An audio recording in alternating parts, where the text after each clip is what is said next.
This is a young OG conversation. Journalism for the culture. We're embracing. Yeah, Sacramento, California, 916, stand up, baby. You already know what it is. When you hear the sounds of Black Ace on your radio, you are locked in to Sacramento's hottest spot for that real talk, sports talk. KC's Corner here on 97.5 KDEE. I am your host, Kenny Caraway, a.k.a. KC, a.k.a. DJ Ice Cold. Man, I know almost every week I talk about how we have a jam-packed show, but no, for real, we got a jam-packed show. This week was crazy, man. So much stuff to get to, whether it's the NBA coming back, whether it's Drew Brees showing us who he is again. There's a new voice of the Sacramento Kings on the horizon. We're going to talk about that. But come on, man. Come on. I'm not living under a rock, and neither are y'all, man. Before we do anything and we go anywhere, first things first, here on KC's Corner on 97.5 KDEE. First things first. First things first. First things first. First things first. I'm here because they're not going to demean the character of George Floyd. That's right. My twin. A lot of times when police do things that they know that's wrong, the first thing they try to do is cover it up and bring up your background to make it seem like that they did was worthy. Right. When was murder ever worthy? Never. But if it's a black man, it's approved. You can't tell me when that man had his knee on my brother's neck, taking his life away with his hand in his pocket, that smirk on his face didn't say I'm protected. That's right. Those were the words of former NBA superstar Stephen Jackson as he was up in Minneapolis, earlier this week, as all hell broke loose in the city of Minneapolis after the murder of George Floyd. And Stephen Jackson, he had a personal relationship with Floyd, and he said he was going up there to make sure everything was going cool. And man, he spoke some real talk, man. He spoke some real talk, and it's a crazy time right now. In my lifetime, I've never seen nothing like this. I mean, 2020 in general has just been crazy, but I mean, the tragedy that was the murder of George Floyd, bringing back so many wounds, opening up so many wounds, and bringing back so many bad memories that black people have in this country and have experienced in their lifetime. And I'll tell you a quick story about, a lot of people ask, how these things affect you, how everyday life is, and how is it different or whatever. And I'm gonna tell you this: the other day, I was at Delta Shores. I was getting something to eat with the family, ordered the meal, and as I was coming out to put something in the car, I saw a bunch of police and the National Guard pull up in the parking lot, and everything's not open like that. So it wasn't packed. They just kind of pulled off to the side or whatever, and the National Guard hops out. They got their guns, gang of police over there. And the crazy thing about it is I was scared to death. I was terrified. And I ain't do nothing. I didn't do anything. I don't have no criminal record. I'm a square when it comes to that stuff. The most thing I got is a speeding ticket 15 years ago. You know what I'm saying? I'm not doing nothing but get something to eat. But just the sight of all those police officers together and the National Guard made me real uncomfortable. Made me real uneasy.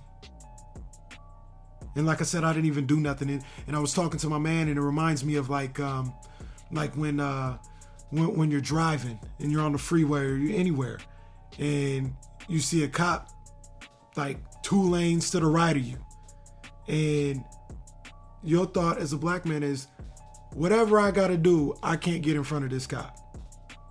I do not want this cop behind me. And we're not even doing nothing. You talking about somebody that's not even doing anything. I'm not no criminal. I'm a professional. I'm an entrepreneur. I'm a father. I'm soon to be a husband. I'm a hard worker. And just the sight of the police makes me uneasy. And aren't they supposed to be here to protect and serve? But that's what it's like being black and being a black man in America in 2020. That's what we got to deal with every single day we wake up. Every single day we go on to the regular world. We got to deal with those type of, that type of apprehension and that type of nervousness for not knowing if looking at a cop the wrong way is going to send them off. Whether that's reality or not, that's our reality. And that's not okay. That's not okay. And I saw everything that was going on, especially here in my city, here in Sacramento over the weekend, in the protests. And one thing that kept coming to mind is that Colin Kaepernick was right. He was right all along. And us in the black community always knew that. That's no revelation to us, but he was right. He was right. And so many people spent so many times trying to tear him down and make the point he was trying to get across about something that it was never about. It was never about, disrespecting the troops or disrespecting the flag or nothing like that. And so many times they tried to make it about that. And what we saw with George Floyd is the exact reason Colin Kaepernick was taking a knee when he was in the NFL. And the way he was treated by the NFL and the media and the owners in the NFL and a lot of their fans. The way he was treated by all of them for his peaceful protests. And the fact that was ignored is the exact reason why you see people in the streets like you see them ever since last Friday. Last Wednesday or something like that. Because the peaceful protest was ignored. The peaceful protest was made about something that it wasn't even supposed to be. And don't get it twisted. I ain't for all the looting and all that other stuff.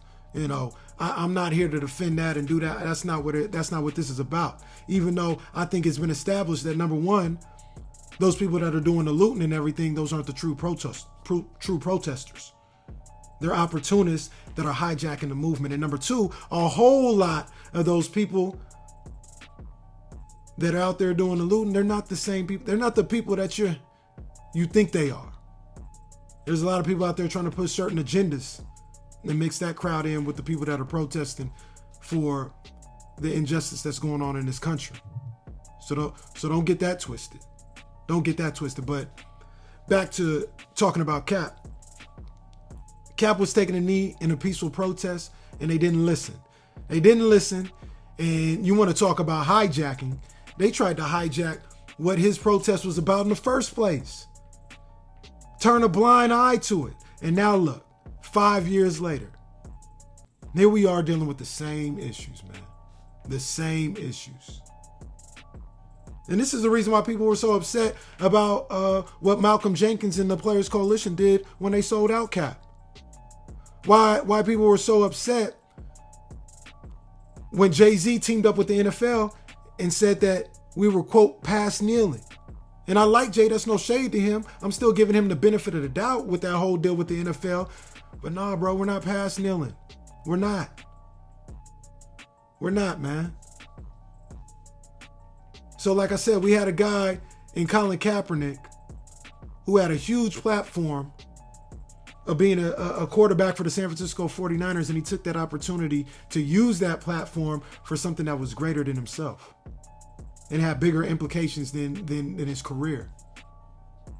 And to have people like Malcolm Jenkins assist in trying to silence him, or somebody like Marcellus Wiley repeatedly trying to discredit him time and time again over the years for all the things that he's talked about and all the things that Cap stood for since the very first time he sat for the anthem. And to have all that still to be going on, man, it sucks. It sucks. It's heartbreaking, actually. It's actually heartbreaking. You know what I'm saying? So, and that while I'm talking about Cap, and what he did in the past. I want to give a shout out to the guys who were out here doing stuff this time. Give a shout out to Jaylen Brown of the Boston Celtics, Malcolm Brogdon of the Indiana Pacers. They headed up peaceful protests in Atlanta on Saturday. I saw it, man. Jaylen Brown, he drove like 15 hours or something to Atlanta to march arm in arm with the people, man. With the people. So that's just some stuff that was on my mind, man. I didn't know. I knew I wanted to address it to start the show. I didn't know how I was going to go about it. I hope I did it justice, but, you know, yeah. That's just what's on my mind, man. And I hope everybody stays safe. And, yeah, stay safe and stay focused. I talked a lot about Colin Kaepernick and what his views were to when he first started to take a knee and what he was doing it for. And I think it's a good idea that I play his quotes from that day, because some people seem to have forgotten or just want to ignore it, but I won't let you ignore it. Here's Colin Kaepernick immediately in the locker room after he was questioned about sitting for the national anthem. Will you continue to sit? Yes, I'll continue to sit. I'm going to continue to stand with the people that are being oppressed. To me, this is something that has to change. And when there's significant change, and I feel like that flag represents what it's supposed to represent, and this country is representing people the way that it's supposed to, I'll stand. Specifically, what would you like to see change in order for you to stand? There's a lot of things that need to change. One specifically is police brutality. There's people being murdered unjustly and not being held accountable. Cops are getting paid leave for killing people. That's not right. That's not right by anyone's standards. Enough said. Enough said. The proof is in the pudding.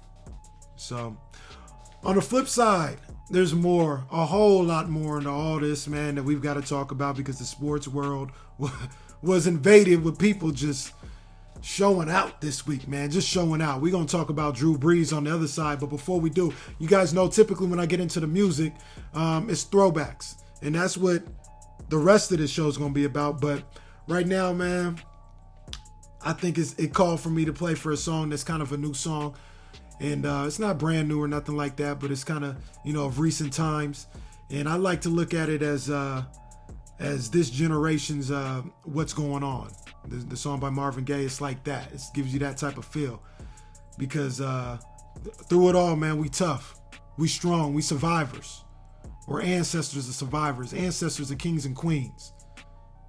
And through all the nonsense, man, we going to be all right. We're going to be all right. I'll tell you that. Kendrick Lamar, all right. Here on KC's Corner on 97.5 KDEE. The taper, young OG, it's the sack homie. Memento, potential to own the streets.